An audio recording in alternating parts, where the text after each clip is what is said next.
Good morning, ladies and gentlemen. I really must thank the organizers of this Congress for the invitation, in particular, of course, Professor Setsangi and Vishal Sani for all their kindness in enabling me to return to the Garden of Bliss. My talk today, questions for consciousness research. Can system theory help? And let's see now. Maybe I'd better use this. There we go. To start off with, I've used this particular quotation from Gurdjieff to indicate the general theory or theme that I pursue. It really sums up my approach to the topic today. The aim is really to raise the questions about consciousness research that haven't yet, at least in my knowledge at the moment at this Congress, have not been raised, and perhaps some perspectives from system theory that may help. There is a very impressive body of research that we've heard and seen, and we've seen and heard about a number of major advances. But as I say, there are remaining questions and gaps. Oops, there we go. Just as an introductory note on what I mean by systems theory, it is the framework for modeling systems as a mathematical linear graph, showing the components and their interactions. And it's long been used, I won't say for centuries, but certainly more than half a century, to model physical systems, and particularly electrical ones. And in the early 1960s, I fiddled around and was able to generalize it to model social, economic, and environmental systems. In the late 60s, P.S. Setsangi arrived in Waterloo for doctoral work in the electrical engineering. And he actually wanted to work on socioeconomic systems. I'm sure my colleagues, with a few exceptions, such as Professor Rowe, were skeptical of that. Why would he want to do that? But he succeeded spectacularly, and over many years in India, he and his students made really quite astonishing advances. And as you know from the keynote session yesterday, he has succeeded in generalizing this theory framework to modeling the spiritual system. And I think that is an amazing achievement. Now, just a glimpse of the path or the progression of this talk. I'm going to start off with the sort of idea of basic cognition to universal cognition, or universal consciousness, cosmological consciousness, call it what you will. Looking at the quantum and the informational revolutions that have had such amazing effect. But there is also a broader systems consciousness. We've always talked about the human aspect of it, that if it's total, it's got to extend to other species and maybe to plants. And then the whole question of realization of higher consciousness, the question of intellectual and or mystic processes and pathways. But certainly on the question of cognition, from basic cognition to the universe, we're certainly starting at the human level. And it seems to me that basic human cognition is well researched. We know a lot about it, in particular from anesthesiology, neurology, and so on. And I suppose I should, in the interest of continuity with the previous speaker here, give my own anesthesial experience. Some problems were occurred. About 14 years ago, I was lying flat, being rolled into an operation to insert 3 bypasses in my heart. It was going to be basically a conventional open heart process. And I had no problems at all. I had complete confidence that the surgeon knew his work and that the anesthetist would put me in a state where I would feel absolutely no pain. And in fact, it went well. I recovered nicely. It was in a large teaching hospital. And of course, the next day I was fortunately up in the ward already. People came through, interns, assistants, and so on. The second day, the surgeon came by and told me what he had done. He'd actually done a 4th bypass. And I said, oh, that's very well. How do you feel? And teams of doctors kept coming and asking me the same questions. How do I feel? Am I comfortable? And so on. And I was, which was very fortunate. On the 3rd day, another one came by, nice young doctor, and asked me, how do I feel? Am I comfortable? And so on. And I said, yes. I suppose I was becoming a little bit impatient and feeling quite well. I don't know why I felt a bit feisty. But then he asked me what I felt was a very strange question. And he said, did you feel anything during the operation? And I said, yeah, I felt every stroke, every cut. And he looked at me in absolute horror. And then I said to him, I'm sorry, I was just joking. I didn't feel a thing. Why did you ask? And he said, well, I was your anesthetist. And apparently I had made some sounds, some motions during the operation, had to give me some more anesthetic. So the takeaway message that I had from that experience, I'm sure Dr. Hudatz will appreciate, never tell your anesthetist any fibs. It's not a good idea. But nevertheless, one of the gaps I think that we met still in this whole conference is the question of the consciousness that occurs under hypnosis. And this was touched upon, of course, by Jim Barrell yesterday. And I think he was saying, well, how about, a little more research in this question? The other thing is, of course, what about death? What do we all know about what our consciousness, or what happens to our consciousness after death? There are many speculations, many religious beliefs, quite often radically different from one another. But how about that? I think we have not heard much of that at the moment. There's a question, of course, about a genetic factor in the, in a sense, ability to reach a higher level of consciousness. And there is a certain amount of research that has identified the so-called VMA2 protein. VMAT stands for vesicular monoamine transporter.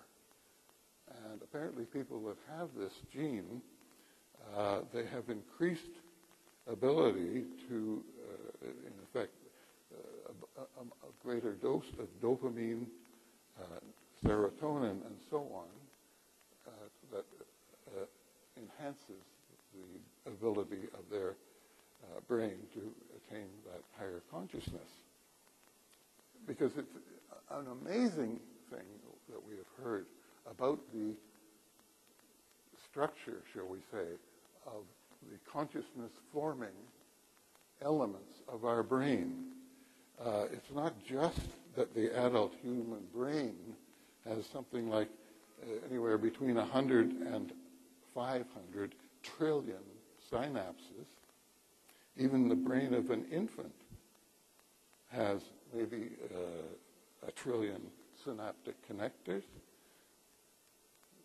It's incredible to think that during gestation, a fetus has to be creating these brain cells at something like 250,000 per minute.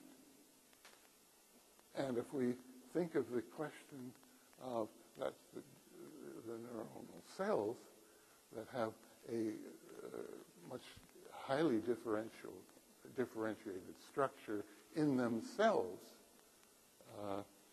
it's quite mind-boggling, I think, when we look at the level of the microtubule and so on, up to the cell, up to the brain, up to the human being, etc. It's quite spectacular. But the thing is, how consciousness develops is one question. What humans do with it is another. And I think we have to look at the question, not only is there a genetic base to spirituality, but how does it develop through social learning? Presumably, parents and the family instill, or in part somehow, various skills, shall we say, various bits of information to an infant that prepares it to, in effect, function in the society in which the individual is growing up. But what about their spiritual practices? What about positive and negative influences, and so on? How do these, and how can these be studied in a systems perspective? If I had another lecture here, I would go into a whole society, environment, system concept that would look at the values and beliefs of the society, its structure, the parameters and possibilities of the environment, and so on. But we won't do that today. But it's definitely an area of questioning that is susceptible to being looked at in a systems theory perspective. Now, when we get to the whole question of cosmological consciousness, here we're seeing a cosmic level of consciousness. That, is this the prime force? Is this a causation of our universe, or of our universes? If you're a multiverse type of person, I think this is a question about, yes, there is a level of consciousness that is accessible to humans, and it's all-encompassing. And it may actually be that force. The question, though, is where did it all come from? And, of course, we know that the early Vedic and Buddhist concepts have been around for literally thousands of years. In the West, the ideas came much later. One of the interesting writers was Richard Buck, whose book in 1901 called Cosmic Consciousness, a study in the evolution of the human mind, did posit a three-level spectrum of consciousness. He had the normal one of human consciousness, which he labeled as self-consciousness. There was below it a level of animal consciousness, and above it a higher level, which he did call cosmic consciousness, but he saw that as a level for future development. Buck was, I have to get a patriotic plug in here somewhere. He was a Canadian. He lived, most of his formative years not too far from Waterloo, Ontario, in a town called London. not London, England, but London, Ontario, which is halfway between Toronto and Detroit.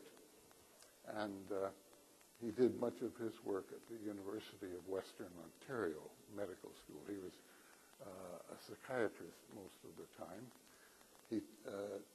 Good thing he wrote his book in 1901, because almost exactly 111 years ago now, he met a rather typical Canadian accident that ended his life. He came out his door on a winter's day, slipped on a patch of ice, fell very heavily on his head, went unconscious, and died the same day. So there are disadvantages to living in Canada during the winter. Russian mystic philosophers, particularly Gurdjieff and his disciple Pyotr Uspensky, also felt that man must use different tools to form a higher logic. In other words, to attain cosmic consciousness, you have to definitely work at it. He had a process which he outlined in the book Tertianum Organum, which some of you probably have read. Now, Buck maintained that those who had cosmic consciousness were gifted and self-disciplined. So maybe he didn't say anything about genetics. I'm not sure how much they knew about that in those days. But nevertheless, that were the two aspects that he felt were important. But today, and also I think in the East, the whole question of gifts doesn't seem to be quite as important as the discipline and the spiritual practicing and love in order to form a process of enhancing consciousness and reaching higher levels, if not cosmic, at least higher levels of consciousness. So let's take a look at some of the information and quantum revolutions. Quantum concepts, I think, have really revolutionized how we see and visualize the world, and also how we see consciousness. The whole question is, let's say, absolutely breathtaking. If we look at the whole question of how it's developing, we're into now quantum computing. We're into quantum information science. We're into quantum field theory, string theory, and even quantum gravity theory. We don't yet have a theory of quantum ice cream, but we may well soon.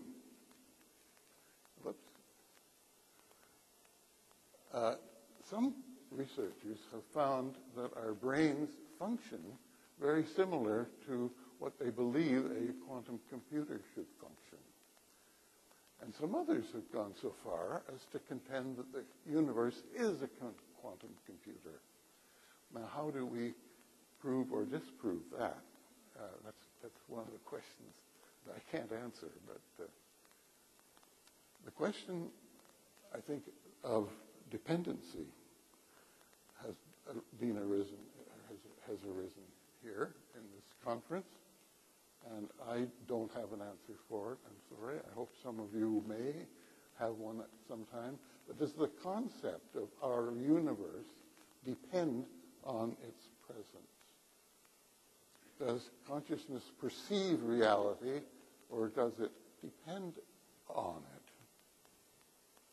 Did consciousness emerge through evolution, or was it always out there in existence? In other words, if the consciousness of each one of us emerged from the neurons, the microtubular structure that we, in effect, grew in the womb and then developed when we're walking around on planet Earth and so on. Is that where it came from? Or what? Where is our soul? Is our soul and our consciousness one and the same thing? Or are they not? Are they separate? If so, which one goes out the window when we die? Or both? Questions, questions, questions. The whole thing of information, I should have said, how about consciousness being considered rational, is it? But look at information. Is information consciousness, or is it not?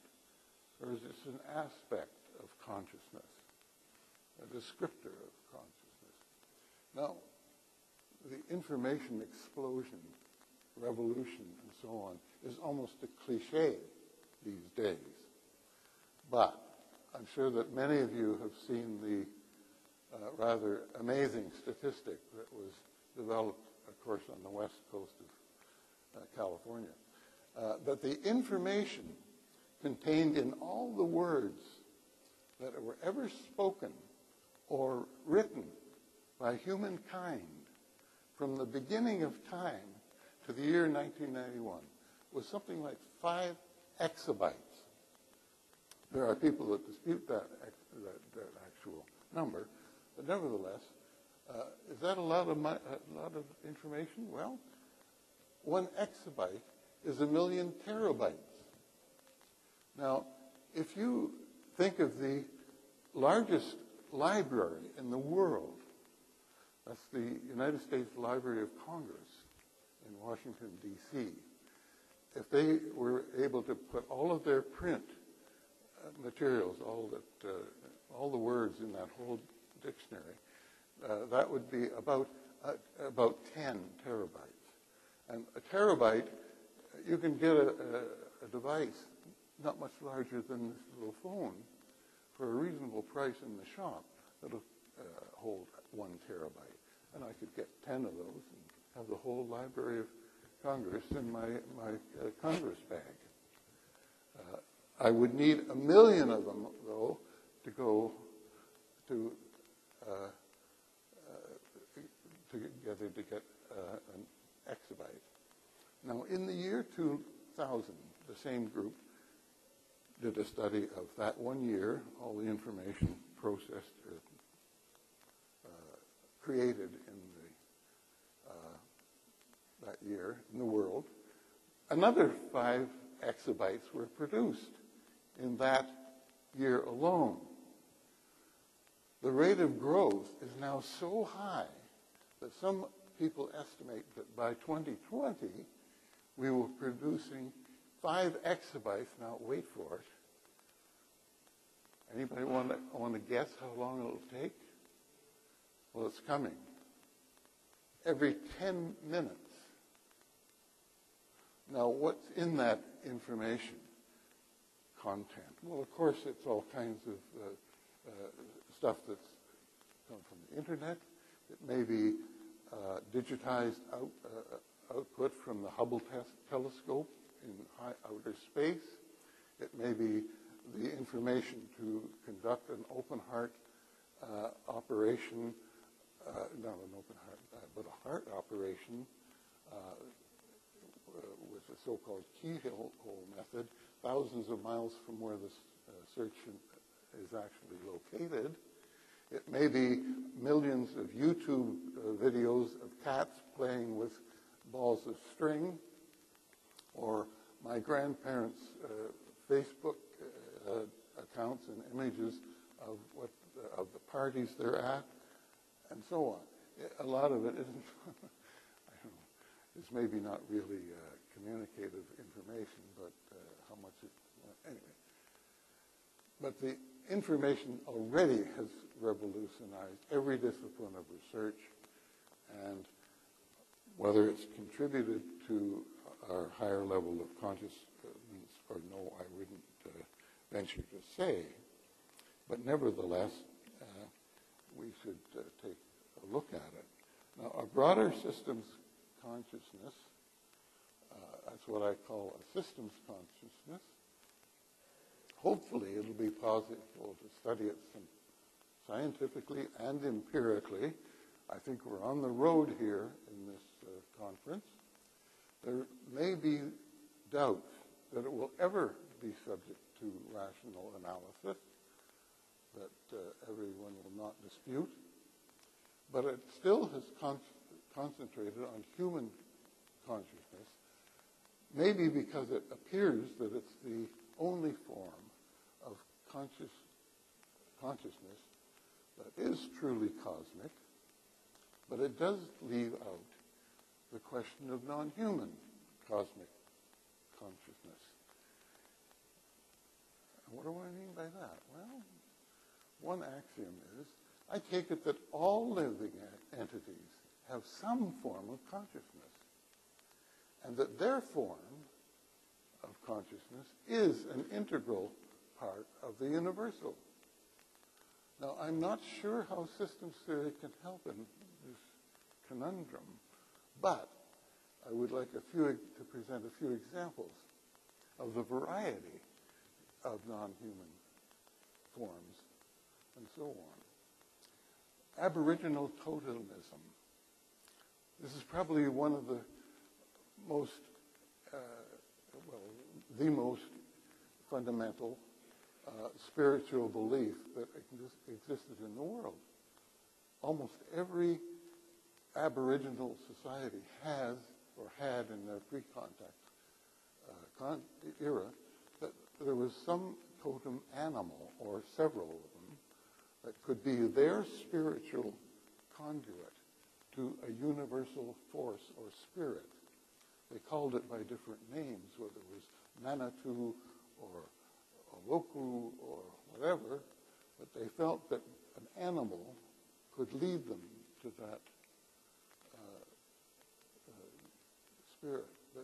And they usually felt that they couldn't get their message through themselves. Perhaps a shaman could do it, but not they themselves. The totem animals were mentors, they were protectors, they were guides in their daily life, and they were delineators of the group identity. In other words, if you were in the Bear clan, you were different somehow from people in the Eagle clan. You would do things differently, and so on. You have a different life experience. And some Aboriginals also hold inanimate objects as sacred. Oh, does a rock have consciousness? I don't know, but can we rule it out? Think of Uluru in Australia. Or maybe it was a so-called power site. This is common in Mexico, South and Central America. Sometimes a special water body, a spring, for instance, or a lake, would be seen as having some kind of sacred connection to the higher spirit. Now, can we conclusively conclude that so-called inanimate objects have no consciousness whatsoever? I don't know. Possibly. We do.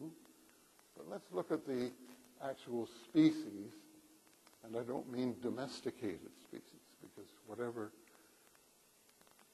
cosmic consciousness they had at one time is probably bred out of them.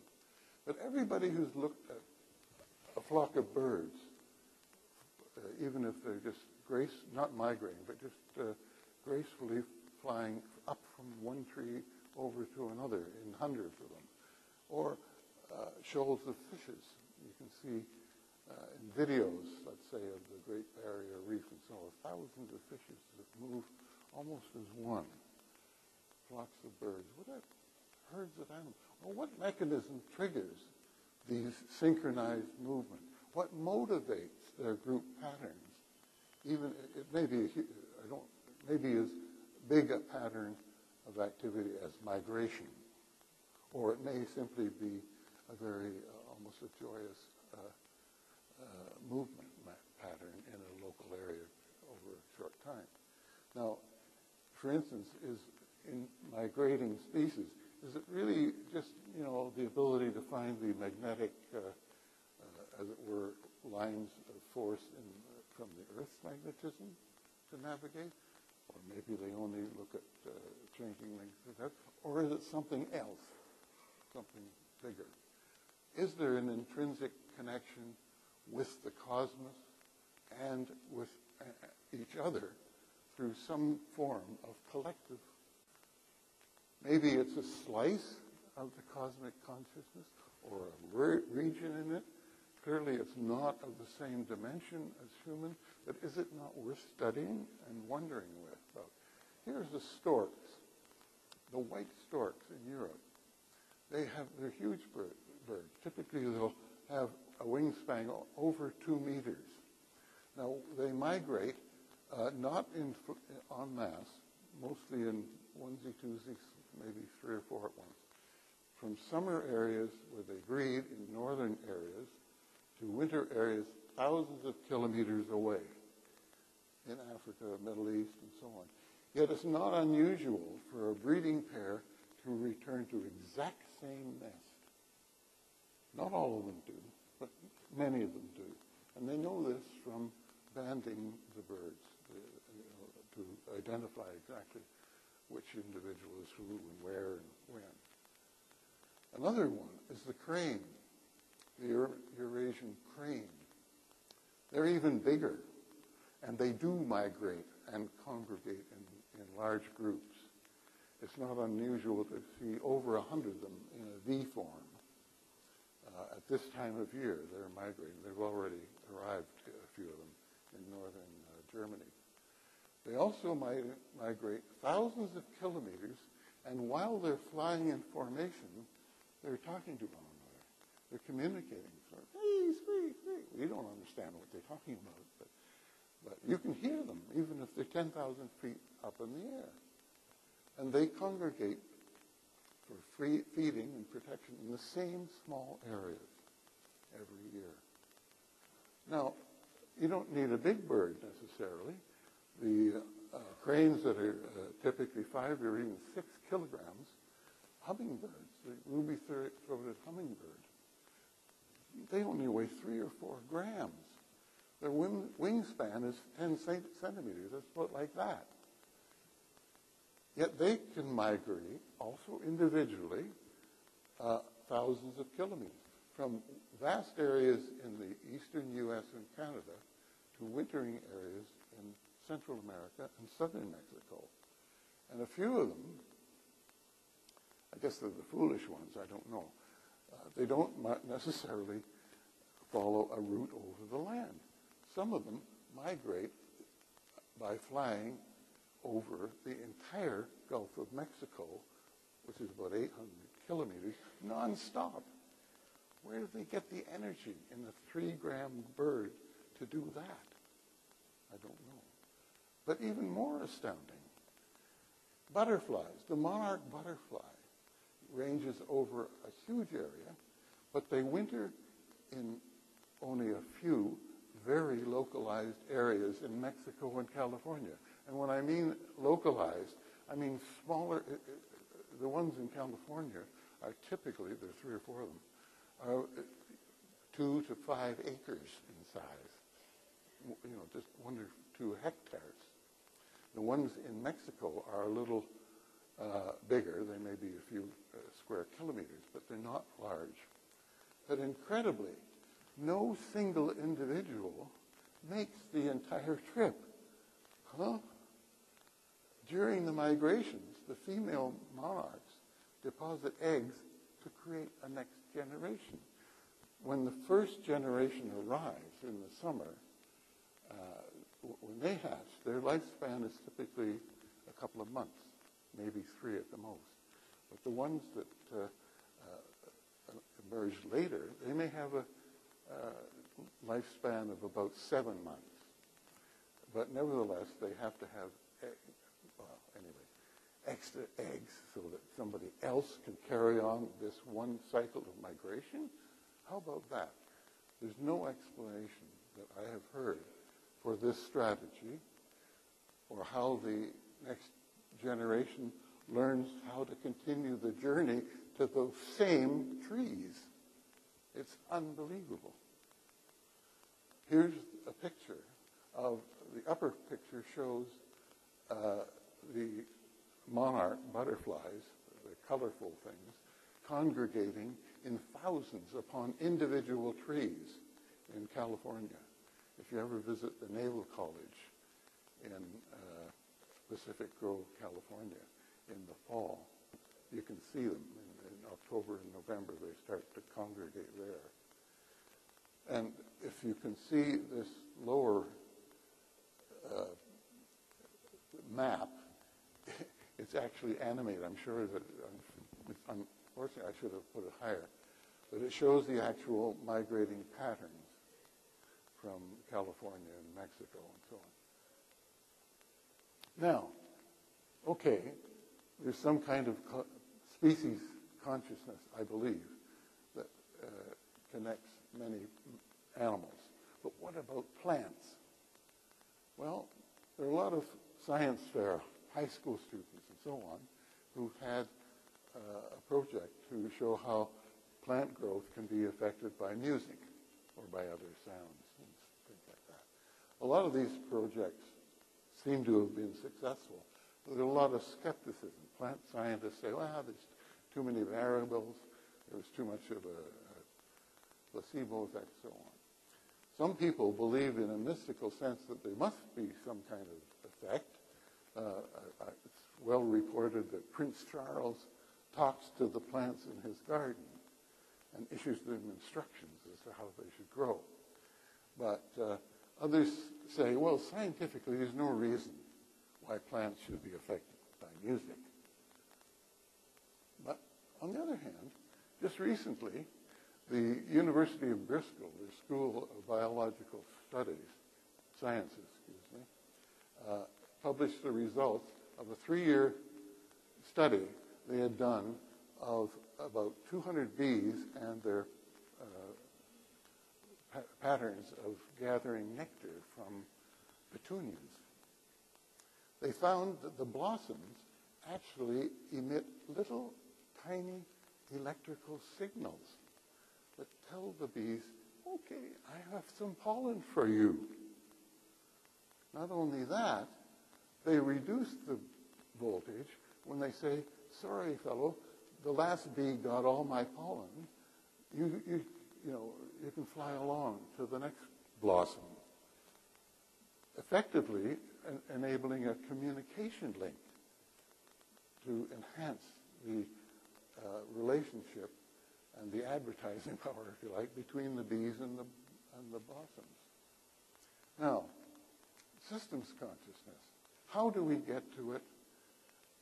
Where is it? Now, can systems consciousness, including human and non-human, be understood as a system? That's the first question. Can system theory help? I know you've been wanting that answer, and I didn't give it at the start, so it's here. Maybe. I don't honestly know how, but I think the perspective has a lot of promise, and I believe the main promise lies in a so-called one system concept. I think a one system concept entails that there is only one system. We're all interconnected to it. It's not only our Earth that is part of a solar system, that's part of a galaxy, that's part of a universe that may or may not be one of a string of 11, or that maybe is in a universe created by one big bang that's going to be followed by many others, and was preceded by others.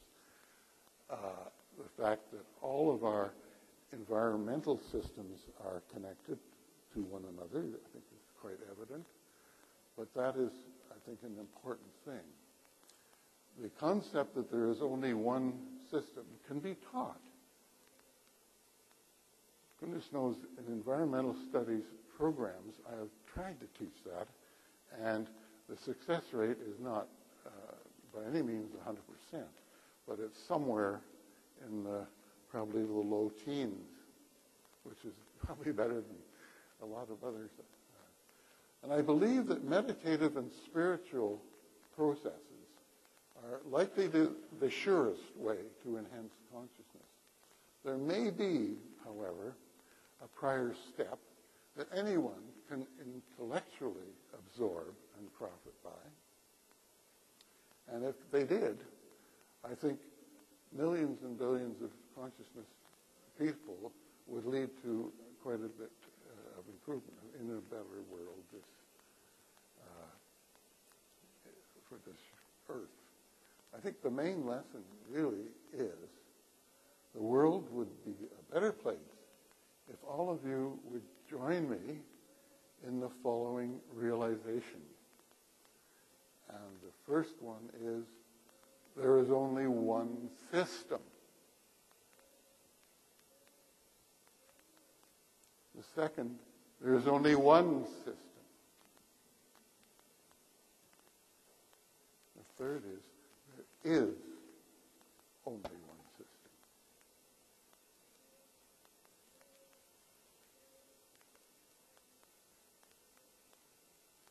To conclude, we should be aware of this comment, quote, from Margaret Mead.